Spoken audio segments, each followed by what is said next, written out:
December 6 Babri Masjid പൊളിക്കുന്നതിന് മുമ്പ് ഒരു കർസേവ വന്നിരുന്നു ബാബരി മസ്ജിദ് പൊളിക്കാൻ.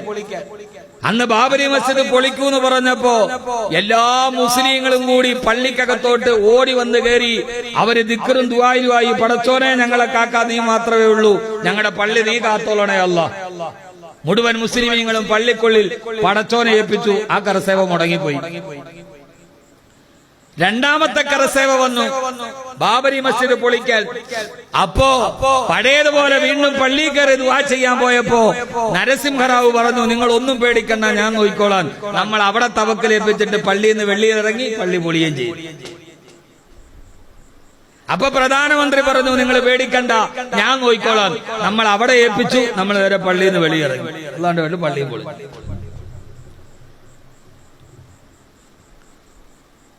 ലോകത്തേത് മനുഷ്യനും പറഞ്ഞ വാക്ക് പാലിക്കൂല, തെറ്റിച്ചു കളയും. പക്ഷേ പറഞ്ഞ വാക്ക് തെറ്റിക്കാത്ത ഒരേ ഒരാളെ ഉള്ളൂ.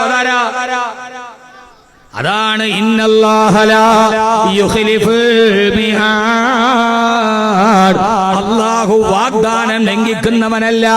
നിങ്ങളുടെ സിട്ടാവായ യജമാനന് ഏത് സമയത്ത് നിങ്ങൾക്ക് ഏത് വാഗ്ദാനം ചെയ്തോ, ഇന്നല്ലാഹ ലാ യുഖ്ലിഫുൽ മിആദ്.